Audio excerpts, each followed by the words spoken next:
Hey, how you doing? This is RJ. I've gotten a lot of good comments and questions on my videos over the last week, and I'm hopefully going to answer one of them today and a few more later on next week. And the question that I'm going to tackle today is someone saying that, what's the matter with the feminization of comics? Because I'm always talking against the feminization of comics. They said, what's the problem with that? If you look at manga, you have a very heavy female audience there. Why can't we have the same thing here in the American comics? Now, I'm going to answer the first part of that question. What is the problem with the feminization with comics? Because I think that's all I can tackle today. I'll have to probably leave the other one, why doesn't it work with American comics when it works with manga, in another video. But why the feminization of comics doesn't work with American comics is because it is literally destroying the comic industry as it exists. And if they try to replace it with that manga model, it will simply not work in American comics. And the thing is that the whole point of why this doesn't work is because of this, again, progressive idea that the people running comics have. They're always talking about being human and the humanism that they want to put forth in their comics. Certainly the directors of the Captain Marvel movie were heavily stating that in their interviews. But at the same time, when you look at how they treat human beings, they treat them like cogs in a machine, that they're replaceable, that they're all the same, and you can replace one human being with another human being, or you can replace one set of human beings with a completely different set of human beings, and everything will work the exact same.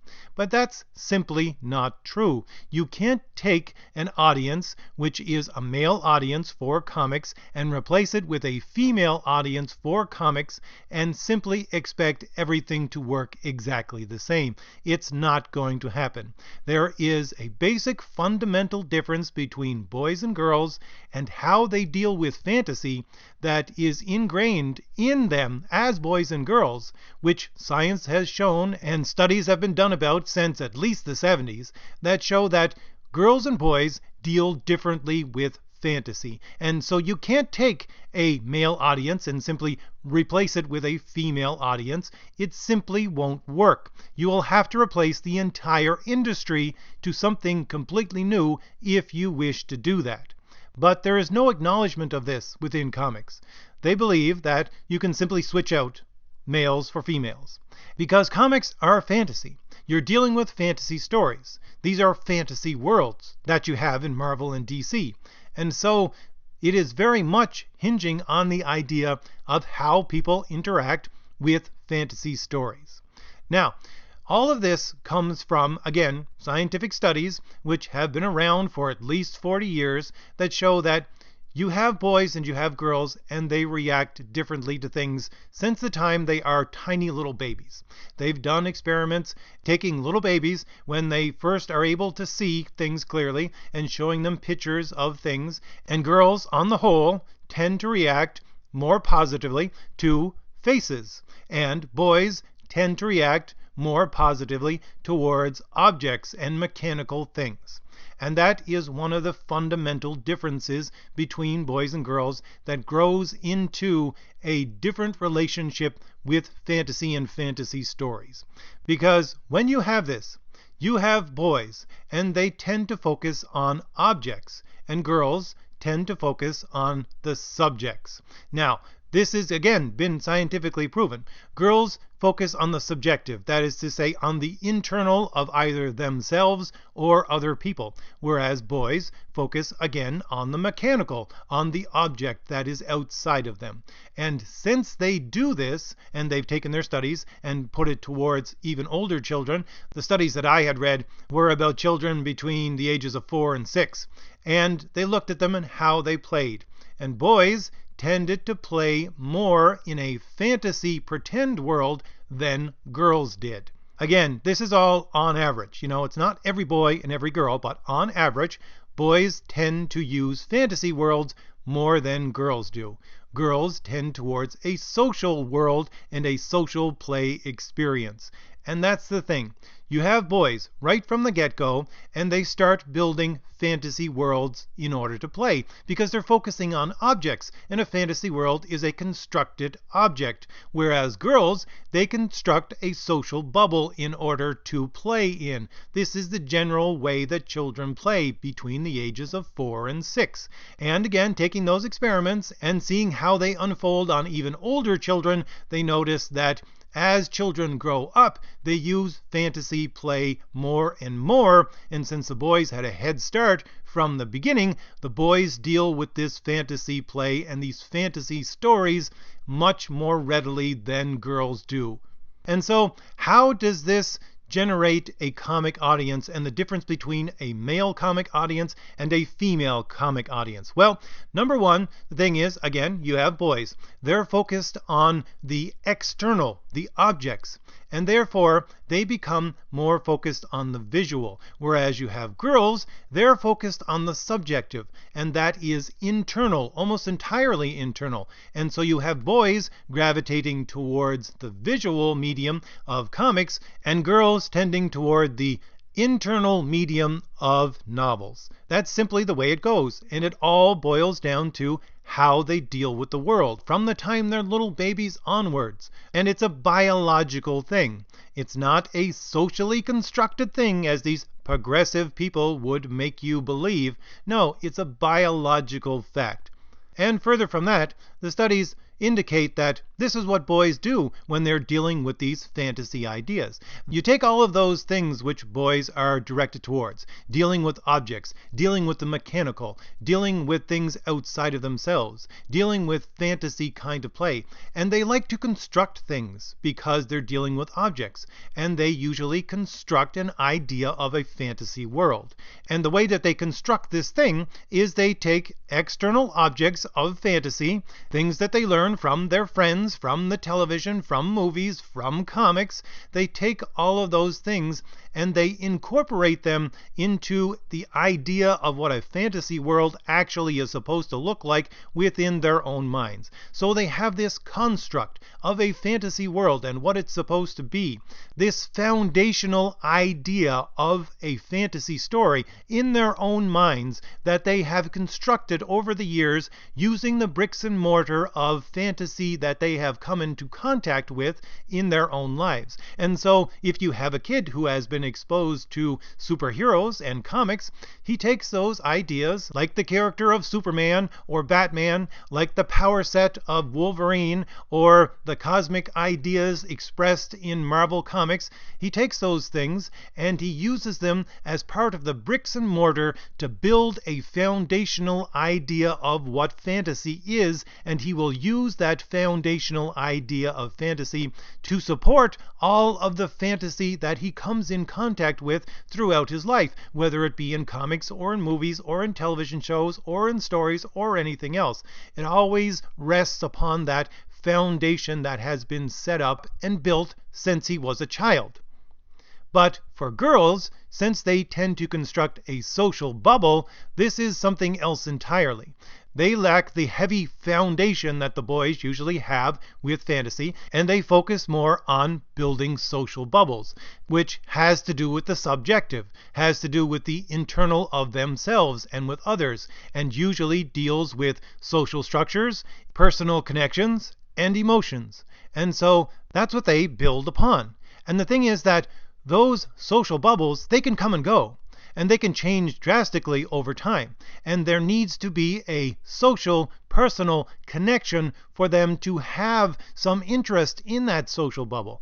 And that is the entire point of why the comic industry right now is dying, especially Marvel, but to some extent DC, because you have these people over at Marvel and DC. I have covered a number of times statements from both of these companies or actions from both of these companies that say, we are focusing on the female and drawing in a female audience.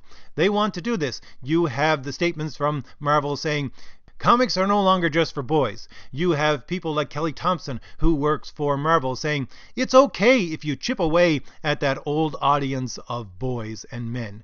You have the Marvel Rising Initiative, which is specifically directed at young girls and has been stated so a number of times. You have over at DC their new imprints of YA novels and graphic novels written 95% by female YA authors in order to draw in, as they say, a new audience. But because of the medium and the way that they're using the medium, they're going to try to attract young adult girls.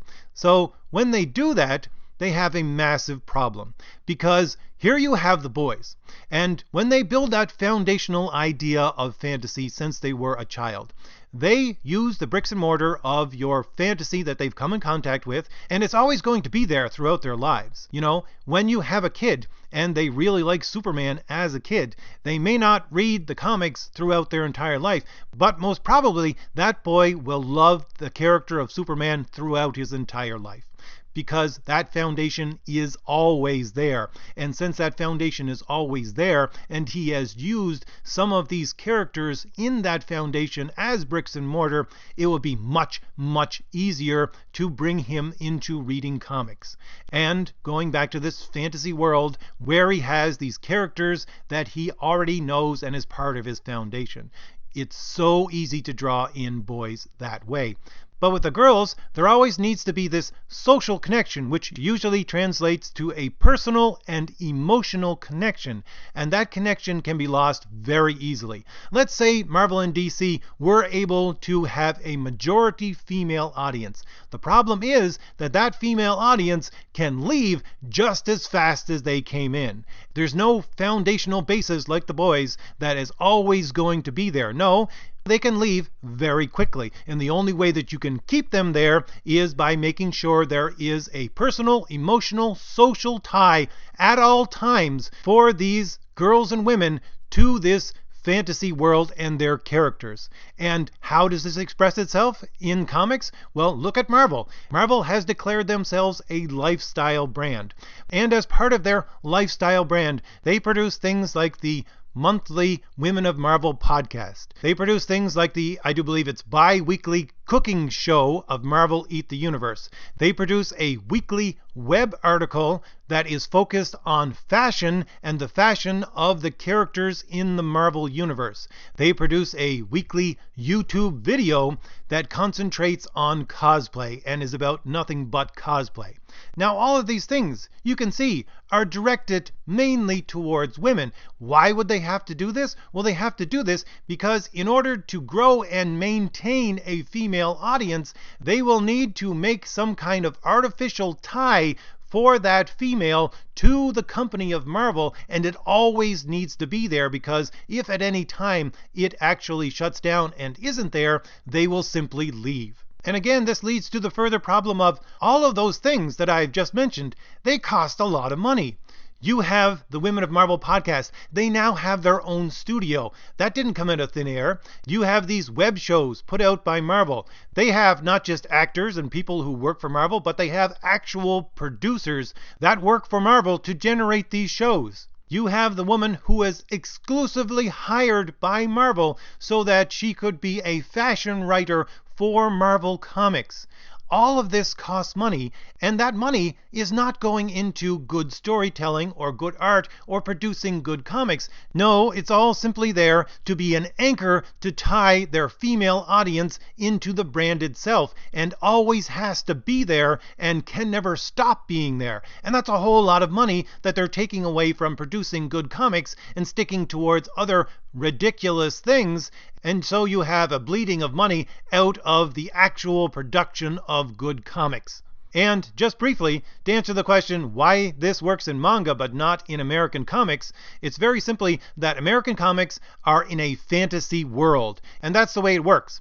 All of the characters are in a world which has its own rules, which has its own continuity, its own history, and all of those things are supposed to supersede the characters themselves. But in anime and manga, you have a whole bunch of separate worlds, and they're all built around one character or a group of characters. And since they are character-driven worlds, they are much easier to connect to a female audience because they can have that internal, subjective connection that girls generally are looking for in order to draw in that audience. And it's my assertion that the only reason manga can do that is because of the society in which it is produced to begin with. Because if you look at Japanese society, it is a very homogeneous, socially structured society, and they use that homogeneous, social, structured society as the basis of all of these different worlds, and it needs to be there, and that's their basis, that's their foundation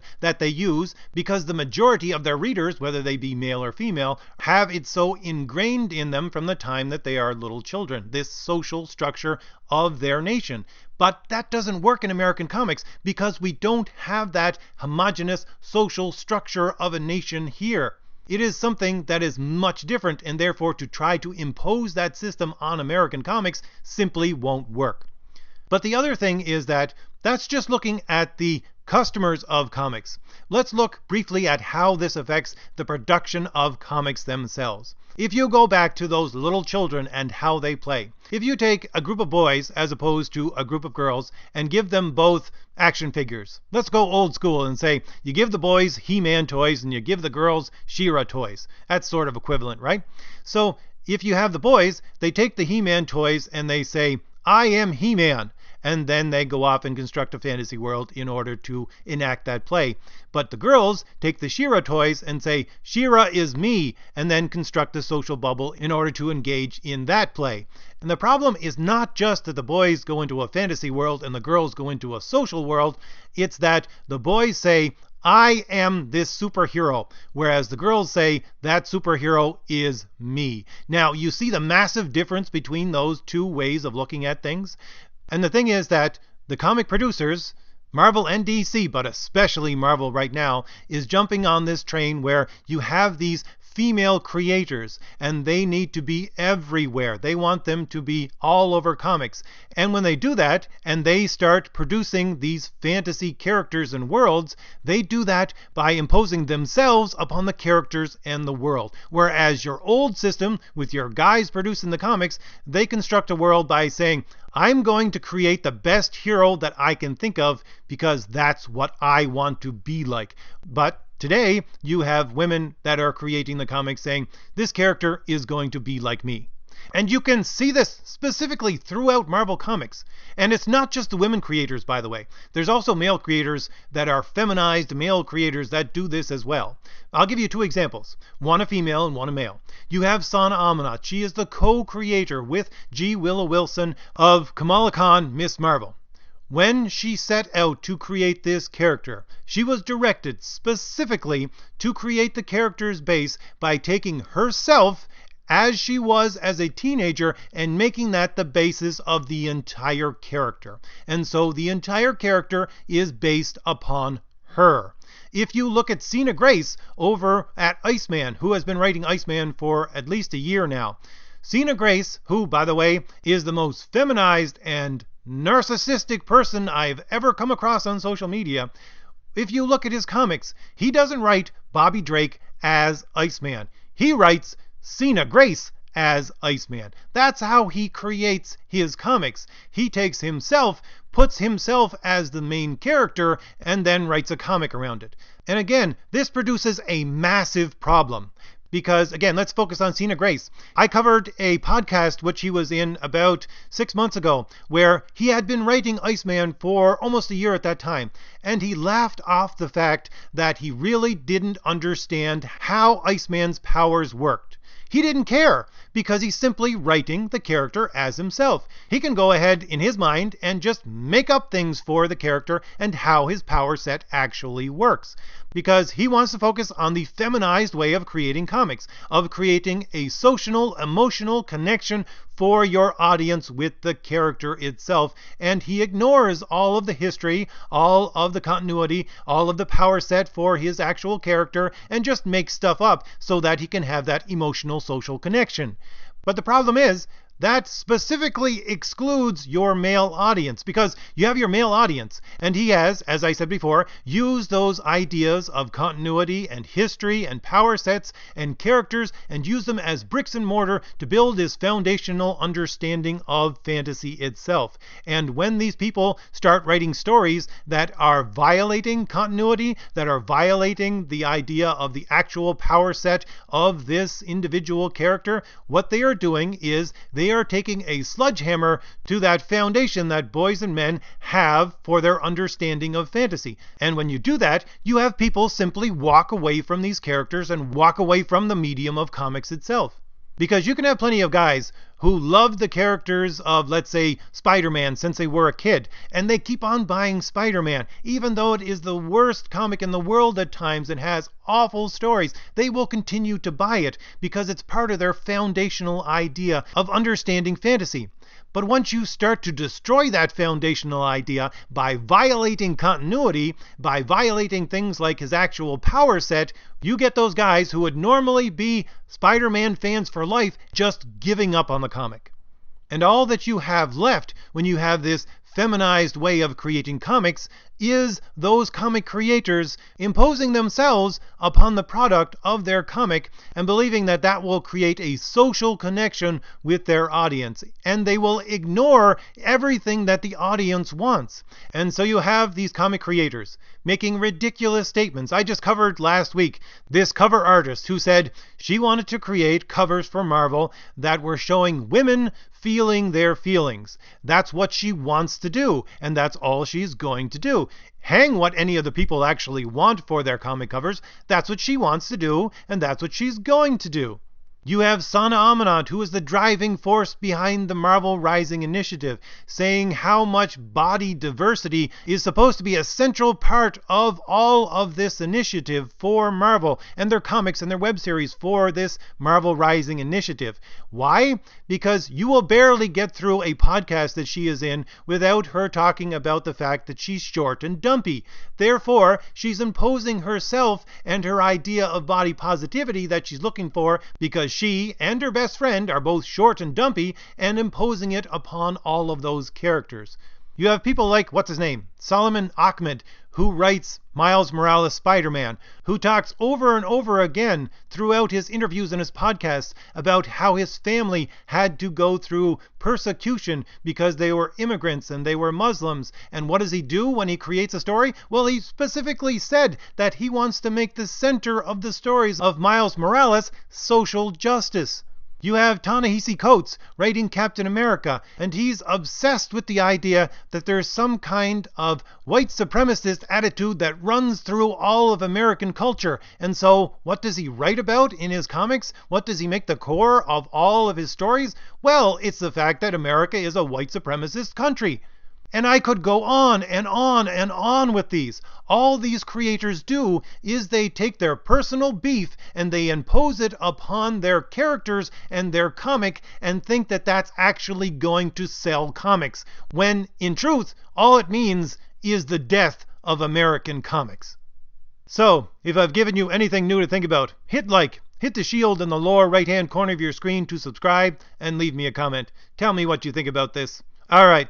I'll see you later. Bye.